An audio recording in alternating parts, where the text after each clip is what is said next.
हमारा वॉइस, आपकी सोच, आपकी आवाज।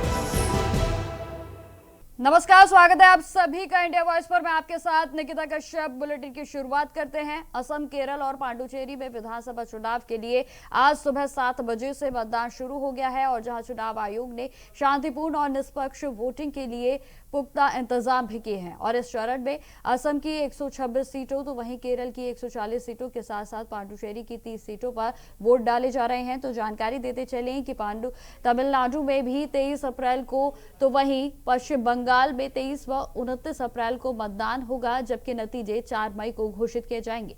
केरल में करीब 2.7 करोड़ मतदाता 140 सीटों पर 883 उम्मीदवारों की किस्मत का फैसला कर रहे हैं। और जहां राज्य में 30,000 से ज्यादा मतदाता के लिए केंद्र भी बनाए गए हैं, तो वहीं करीब 1.46 लाख पोलिंग कर्मी भी तैनात किए गए हैं। तो कुल मिला के आपको बताते चले कि आज तीनों राज्यों में एक बेहद ही उत्साहपूर्वक तस्वीरें जो है वो सामने आ रही हैं, जहां आप अपनी स्क्रीन पर देख सकते हैं कि अलग अलग जगहों की तस्वीरें हम आपको दिखा रहे हैं, जहां सुबह से ही पोलिंग बूथों पर लगातार मतदाता पहुंच रहे हैं। जानकारी यह भी देते चले कि ये जो तस्वीरें हम आपको दिखा रहे हैं ये अलग अलग क्षेत्रों की है जहां मतदान शुरू हो चुका है।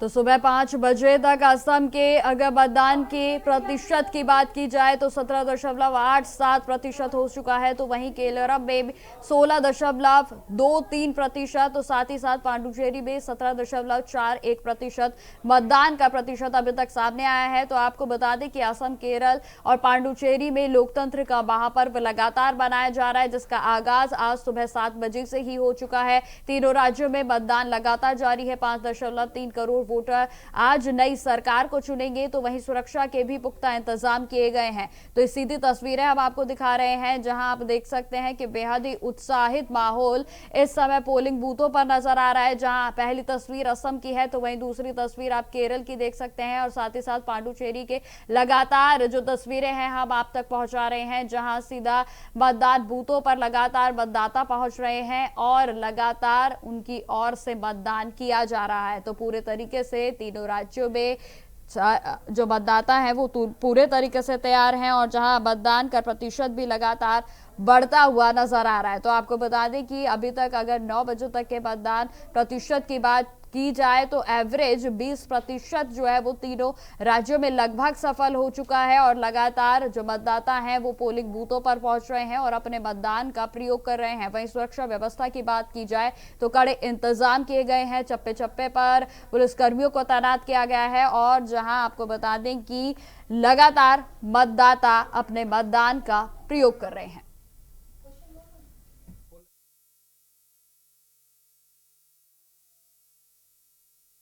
और इस विषय पर चर्चा करने के लिए और ज्यादा जानकारी के साथ हमारे साथ मेरी सहयोगी न्यूज रूम से प्रज्ञा मिश्रा जुड़ गई हैं। तो प्रज्ञा, जिस तरीके से बेहद ही उत्साहित माहौल तीनों राज्यों में देखने को मिल रहा है, क्या कुछ अपडेट है प्रज्ञा? बिल्कुल निकिता, आपको बता दें 3 राज्यों में असम, पुडुचेरी और केरल तीनों में आज विधानसभा चुनाव हो रहे हैं। ऐसे में अगर केरल की बात की जाए तो वहां पे वोटिंग परसेंटेज जो है वो 16 पॉइंट के आसपास यानी ऑलमोस्ट 70% के आसपास देखने को मिल रहा है। असम की अगर बात की जाए निकिता तो असम में 18% तक सुबह के 9 बजे तक जो वोटिंग परसेंटेज आई है वो 18% तक बताए जा रहे हैं। और पुडुचेरी की अगर बात की जाए तो वहां पे भी लगभग 17% तक वोटिंग जो है वो देखने को मिल रही है। निकिता, सबसे बड़ी बात यह है कि ये जो 3 राज्य है उसमें असम जो है वो सबसे महत्वपूर्ण माना जा रहा है, क्योंकि बीजेपी की सरकार है वहां पर और हेमंत बिस्वा शर्मा 3 बार से वहां पे सीएम रह चुके हैं। ऐसे में जो असम है वहां का इलेक्शन सबसे महत्वपूर्ण माना जा सकता है। और लोगों की उत्साह की अगर बात की जाए निकिता तो लगातार लोग जो है सुबह 7 बजे से ही वोटिंग बूथ पे पहुंच रहे हैं, अपना वोट कास्ट कर रहे हैं। लोगों में खासा उत्साह जो है वो देखने को मिल रहा है। और केरलम की बात की जाए, क्योंकि निकिता जैसा कि हम जानते हैं कि एजुकेशन के मामले में केरलम जो है वो 95% लोग जो है वहां पे एजुकेटेड है। ऐसे में केरलम में भी सुबह से ही लोग जो है अपना वोट कास्ट करने के लिए पहुंच रहे हैं। वहां पे एलडीएफ की सरकार है और माना यह जा रहा है कि इस बार जिस तरीके से बीजेपी जो है पूरा अपना दमखम लगा रही है, तो ये देखना भी होगा कि इस बार क्या बीजेपी वहां पे अपना खाता खोल पाएगी या नहीं। हालांकि जिस तरीके से लोगों का उत्साह है वो बढ़ता हुआ जा रहा है, लोग लगातार वोट करते हुए नजर आ रहे हैं। बिल्कुल प्रज्ञा, अगर जिस तरीके से आपने देखिए तमाम जगहों से तस्वीरें भी लगातार साझा की जा रही हैं, सुरक्षा व्यवस्था की बात की जाए तो किस तरीके के इंतजाम जो है वो प्रज्ञा देखने को मिल रहे हैं? हाँ बिल्कुल, इंतजाम की बात की जाए निकिता तो सुरक्षा के पुख्ता इंतजाम किए गए हैं, क्योंकि देखिए असम जो है वो घुसपैठियों का एरिया माना जाता है, तो वहाँ पे जो सुरक्षा व्यवस्था है वो काफ़ी कड़े किए गए हैं। क्योंकि वहाँ से सीएम जो है हेमंत बिस्वा शर्मा भी जो है वो बिल्कुल एक्टिव मोड में नजर आ रहे हैं। लगातार जो पब्लिक है वो वहाँ पे पहुँच रही है। वहीं केरलम की अगर बात की जाए तो केरलम में सुरक्षा व्यवस्था के भी पुख्ता इंतजाम किए गए हैं। वहाँ एलडीएफ की सरकार है, सुबह से ही सीएम जो है वो लोगों से अपील कर रहे हैं कि आप अपना वोट कास्ट करें, समय पर वहां पहुंचे। तो इस तरह से अगर सिचुएशन देखा जाए निकिता तो सुरक्षा व्यवस्था के कड़े इंतजाम इन तीनों राज्यों में किए गए हैं। पुडुचेरी में भी इसी तरह के इंतजाम जो है वो देखने को मिल रहे हैं। बिल्कुल प्रज्ञा, आप सुबह से ही इस पर पूरे तरीके से तीनों राज्यों पर जो वोटिंग प्रतिशत सामने आ रहा है उस पर भी बनी हुई है। अब मैं जानना चाहूंगी, देखिए लगातार पोलिंग बूथों पर मतदाता पहुंच रहे हैं, लेकिन असम की बात की जाए तो क्या इस बार भी लगता है कि भारतीय जनता पार्टी का दबदबा देखने को मिलेगा? बिल्कुल निकिता, क्योंकि देखिए जिस तरीके से लगातार हेमंत बिस्वा शर्मा जो है वहां पे सीएम के रूप में रहे हैं। और सबसे बड़ी बात निकिता ये बात है कि पहले हेमंत बिस्वा शर्मा जो है वो कांग्रेस में थे और उसके बाद से बीजेपी में आए, और ये शर्त रही कि वो बीजेपी में इसी वजह से आएंगे ताकि उन्हें सीएम का पद दिया जाए। तो जिस तरीके से उनका दबदबा जो है लंबे समय से असम में देखने को मिल रहा है, तो माना यही जा सकता है कि इस बार भी बीजेपी जो है अपना दमखम असम में दिखा सकती है। इस बार भी बीजेपी जो है वापस सीएम के रूप में, या यूं कहें कि वापस अपना जो सरकार है वो बना सकती है। हालांकि कांग्रेस की तरफ से गौरव गंगोई भी है, वो भी एक जाने माने चेहरे हैं, काफी दबदबा उनका भी असम में देखने को मिलता है। तो इस बार थोड़ी टक्कर मजबूत है, लेकिन देखना यही होगा निकिता कि इस बार भी शायद बीजेपी अपना दबदबा बना के रख सकती है। बिल्कुल प्रज्ञा, जिस तरीके की तस्वीरें सामने आ रही हैं, क्योंकि सुबह सुबह जिस तरीके के विजुअल सामने आए जिसमें कि हेमंत बिस्वा कहीं ना कहीं बेहद ही कॉन्फिडेंट नजर आ रहे हैं, कहीं ना कहीं उनको लगता है कि एक बार फिर से भारतीय जनता पार्टी की सरकार जो है वो असम में बना पाएंगे। बिल्कुल निकिता, जिस तरीके से तस्वीरें सामने आ रही है उसमें साफ तौर पर देख सकते हैं। पहले वो टेम्पल गए असम बिस्वा शर्मा और उन्होंने लोगों से अपील की कि देखिए इस बार भी आप हमें वोट कीजिए, हमें जिताइए, क्योंकि वो लंबे समय से वहां के सीएम रहे हैं। और इस बार भी उम्मीद यही जताई जा रही है कि वो एक बार फिर से अपना परचम जो है वो लहरा सकते हैं, क्योंकि उनका जो दबदबा रहा है वो निकिता लंबे समय से असम में देखने को मिल रहा है। क्योंकि वो कांग्रेस में भी थे, तब भी वो अपने विधानसभा क्षेत्र से जीतते आए हुए हैं। तो ऐसे में यही माना जा रहा है कि इस बार भी वो जीत हासिल कर सकते हैं। बिल्कुल प्रज्ञा, जिस तरीके से आपने हमें मत प्रतिशत भी बताया कि लगातार वो बढ़ रहा है, जहां 9 बजे तक के मत प्रतिशत की बात की जाए तो लमसम 20% जो है वो तीनों राज्यों में देखने को मिल रहा है। क्या लगता है कि आगे के फेज में और भी उत्साहित होगा मतदाता और प्रतिशत जो है वो लगातार बढ़ेगा? बिल्कुल बिल्कुल निकिता, क्योंकि जिस तरीके से हम देख सकते हैं कि सुबह 7 बजे से वोटिंग शुरू होती है और मात्र 2 घंटे के अंदर 18, 17 और 16% जो है इन तीनों राज्यों में देखने को मिल जाते हैं। तो ऐसे में माना जा सकता है कि जो आने वाला समय होगा या जो दोपहर का समय होगा तब तक वोटिंग परसेंटेज जो है वो बढ़ती जाएगी। क्योंकि अगर निकिता बात की जाए इन तीनों राज्यों की तो सबसे ज्यादा केरलम में जो है वो एजुकेशन देखा जाता है, सबसे शिक्षित लोग जो है माने जाते हैं वहां पे। तो जो वोटिंग परसेंटेज है वहां पे भी ज्यादा देखने को मिल सकता है सुबह से। हालांकि जो लोग हैं वो वर्किंग भी हैं, तो जो मॉर्निंग की वोटिंग परसेंटेज है वही सबसे ज्यादा हाई देखी जा सकती है। उसके बाद का जो सेकंड फेज होगा वो यही माना जाएगा कि जो घरेलू महिलाएं हैं या जो और अन्य बूढ़े बुजुर्ग हैं वो वहां पहुंच सकते हैं। बिल्कुल प्रज्ञा, एक और बात, जिस तरीके से आपने केरल का जिक्र किया है तो केरल को लेकर भारतीय जनता पार्टी का वहां पर जो है खाता भी नहीं खुलता है और बेहद ही एक मैं कहूंगी कि दबदबा है कांग्रेस का। तो क्या लगता है इस बार की तस्वीरें क्या कुछ अलग हो सकती हैं?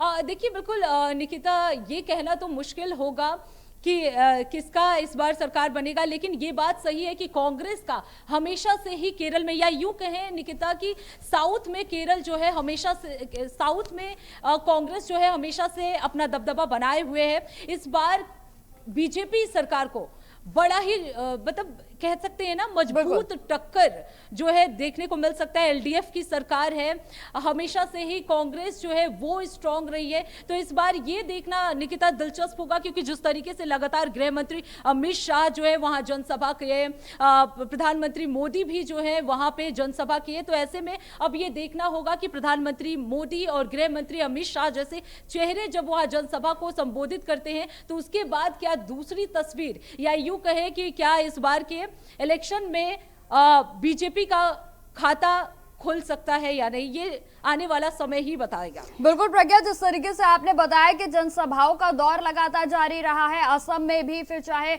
मुख्यमंत्री उनके पुष्कर सिंह धामी की बात की जाए या फिर गृह मंत्री अमित शाह की बात की जाए, तमाम दिग्गज नेता वो लगातार जो है जनसभाओं को उनकी ओर से संबोधित किया गया। तो क्या ये बड़े चेहरों का असर असम में भी देखने को मिलेगा, और या फिर ये तमाम जो राज्य हैं जहां जनसभाएं उनकी ओर से संबोधित की गई हैं, कितना असरदार साबित हो सकता है? बिल्कुल निकिता, क्योंकि हालांकि जैसा हम हमेशा देखते हैं कि जब बड़ी जनसभाएं होती है, बड़ा चेहरा जो है किसी राज्य में जाता है, तो इसका मतलब यही माना जाता है कि उसके पास बड़ा चैलेंज है, वहां उनकी सरकार कहीं ना कहीं कमजोर है, इसलिए इतने बड़े चेहरे को या स्टार प्रचारक को भेजने की जरूरत पड़ रही है।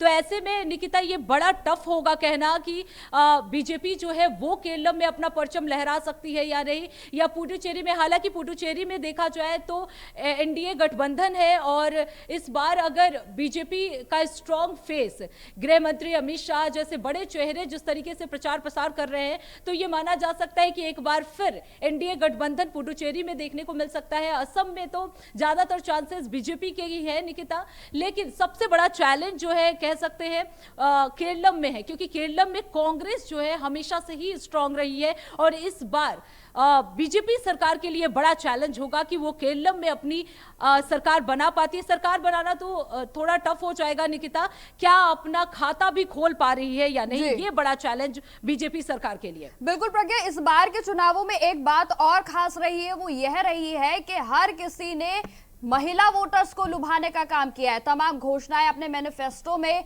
खास तौर पर महिलाओं के लिए तमाम योजनाएं रखी गई हैं। तो क्या लगता है, जिस तरीके से देखिए लगातार मत बूथों पर भी जो महिलाएं हैं वो पहुंच रही हैं, तो क्या लगता है कि इस बार महिलाओं का रुख क्या होगा?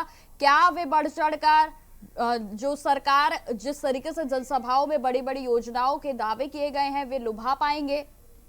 बिल्कुल निकिता, क्योंकि महिलाओं की अगर बात की जाए तो बीजेपी सरकार की बहुत ऐसे योजनाएं रहे हैं जो महिलाओं के पक्ष में रहे हैं। जैसा कि अभी हाल ही में स्पेशल सेशन भी बुलाया गया है जिसमें महिलाओं को 33% आरक्षण वाले विधेयक पर चर्चा किया जाना है। तो ऐसे में निकिता ये माना जा सकता है कि बीजेपी कहीं ना कहीं महिलाओं को अपने पक्ष में लेने की कोशिश कर रही है, और महिलाएं जिस तरीके से बढ़ चढ़कर पार्टिसिपेट कर रही है, चाहे वो वोट कास्ट करने में हो या यूं कहें निकिता कि राजनीति में, पॉलिटिक्स में महिलाओं का जो स्तर है वो बढ़ता हुआ नजर आ रहा है। तो अगर महिलाओं की बात की जाए निकिता, तो इस बार महिलाओं का वोट कास्ट जो है वो ज्यादातर देखने को मिलेगा, और ये कहीं ना कहीं बीजेपी के पक्ष में भी हो सकता है, क्योंकि 33% आरक्षण वाला जो विधेयक है उसके लिए स्पेशल सेशन बुलाया गया है। ये चीज एक इफेक्टिव हो सकती है जिससे महिलाएं कहीं ना कहीं प्रभावित हो सकती हैं, और ये एक प्लस पॉइंट बीजेपी के लिए हो सकता है। बिल्कुल प्रज्ञा, आप लगातार जो है सुबह से इस खबर पर अपने पूरे तरीके से आपने फोकस किया हुआ है, तो क्या लग रहा है जो पोलिंग बूथों से तस्वीरें सामने आ रही है, क्या महिलाएं पहुंच रही हैं, क्या कुछ प्रतिशत है उसमें इजाफा देखने को मिलेगा? बिल्कुल निकिता, अगर बात की जाए असम की, तो असम में देखिए अब तक 9 बजे की सिचुएशन, हमारे पास 9 बजे तक की डेटा है जिसमें 18% तक वोटिंग हुई है, जिसमें महिलाएं भी शामिल हुई है। वहीं निकिता अगर केरलम की बात की जाए तो केरलम में भी 17 के आसपास जो है वो वोटिंग परसेंटेज जो है वो देखने को मिल रही है। हालांकि परसेंटेज जो है निकिता वो बढ़ता हुआ नजर आ रहा है, और महिलाओं की भागीदारी तो इस बार बड़ी संख्या में निकिता देखने को मिल रहा है। तो माना जा सकता है कि महिलाओं के साथ साथ जो यंग जनरेशन है वो भी इस बार पार्टिसिपेट कर रहा है, राजनीति में इंटरेस्ट ले रहा है, क्योंकि हम जैसे कि तस्वीरों में भी देख रहे हैं बड़ी संख्या में जो यंग जनरेशन है वो भी पहुंच रहा है, महिलाओं की संख्या भी बड़ी संख्या में जो है इन तीनों राज्यों में देखने को मिल रही है। ठीक है प्रज्ञा, तमाम जानकारी के लिए आपका बहुत बहुत धन्यवाद। और जिस तरीके से आपने सुना कि लगातार इस पर अपडेट बना हुआ है और मत प्रतिशत में इजाफा भी देखने को मिल रहा है, और जहां 9 बजे तक के मत प्रतिशत की बात की जाए तो लमसम तीनों राज्यों में लगभग 20% कंप्लीट होने वाला है, और जिसमें कि जिस तरीके से मतदाता लगातार मत बूथों पर पहुंच रहे हैं, निसंदेह यह प्रतिशत तेजी के साथ आगे बढ़ेगा। तो फिलहाल मेरे साथ इस बुलेटिन में इतना ही। देश दुनिया की तमाम खबरों की जानकारी के लिए बने रहे हमारे साथ। नमस्कार।